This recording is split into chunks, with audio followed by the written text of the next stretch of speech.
नमस्कार, हरिभूमि टीवी के news bulletin में आपका स्वागत है और आइए अब नजर डालते हैं आज की प्रमुख खबरों पर। सबसे पहले बात करते हैं इजराइल और ईरान के बीच छिड़ी भीषण जंग का भारत पर पड़े असर की।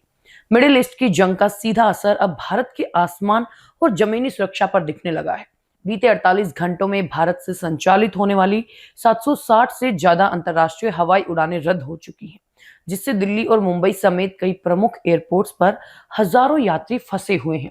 प्रधानमंत्री नरेंद्र मोदी ने इस गंभीर स्थिति पर चिंता जताते हुए कहा कि भारत अपने नागरिकों की सुरक्षा के लिए विश्व स्तर पर सभी देशों के साथ समन्वय कर रहा है।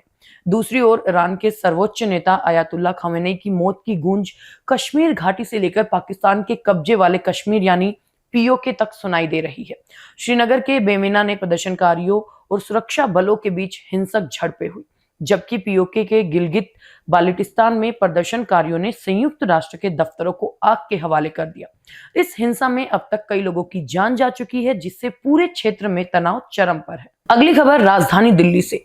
यहाँ की एक अदालत ने भारत मंडपम में ग्लोबल एआई समिट के दौरान विरोध प्रदर्शन करने वाले इंडियन यूथ कांग्रेस के 9 कार्यकर्ताओं को जमानत देते हुए साफ किया कि शांतिपूर्ण तरीके से सरकार की आलोचना करना लोकतंत्र का हिस्सा है और प्रदर्शन के दौरान लगाए गए नारे किसी भी तरह से भड़काऊ या डराने वाले नहीं थे।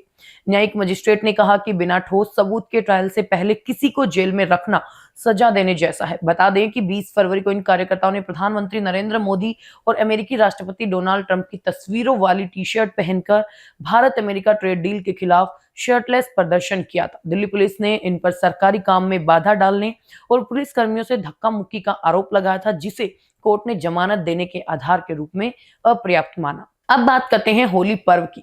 ब्रज के पावन क्षेत्र गोकुल में रविवार को सदियों पुरानी छड़ीमार होली की अनूठी परंपरा जीवंत हो उठी।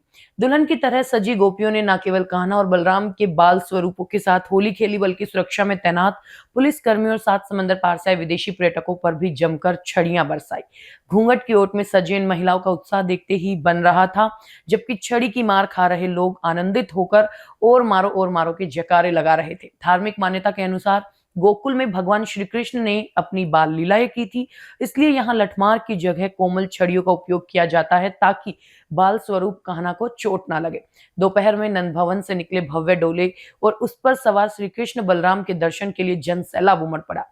पूरी फिजा जय राधे जय कृष्णा के भजनों और गुलाल के रंगों से सरोबार नजर आई, जिसने ब्रज की होली के उत्सव को और भी खास बना दिया। अगली खबर उत्तराखंड से। अल्मोड़ा जिले में जंगल की आग अब रिहायशी इलाकों तक पहुंच गई।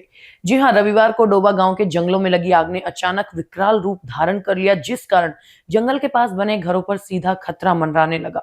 चीड़ के पेड़ों और सूखी झाड़ियों के कारण लपटें इतनी तेज से फैली कि ग्रामीणों में अफरा तफरी मच गई। सूचना मिलते ही अल्मोड़ा फायर स्टेशन की टीम दमकल वाहनों के साथ मौके पर पहुंची।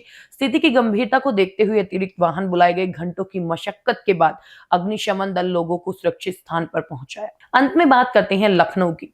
यहाँ प्रतिबंधित चीनी मांझे ने एक बार फिर कहर बरपाया है। किंग जॉर्ज मेडिकल यूनिवर्सिटी के डॉक्टर दीपक गुप्ता चौक फ्लाईओवर पर बाइक से जाते समय इस जानलेवा धागे की चपेट में आ गए और हादसे में उनका गला, नाक और आंख बुरी तरह कट गए, जिसके बाद उन्हें 10 टाके लगाने पड़े और चौक कोतवाली पुलिस ने इस मामले में अज्ञात के खिलाफ गैर इरादतन हत्या के प्रयास का मुकदमा दर्ज कर जांच शुरू कर दी है।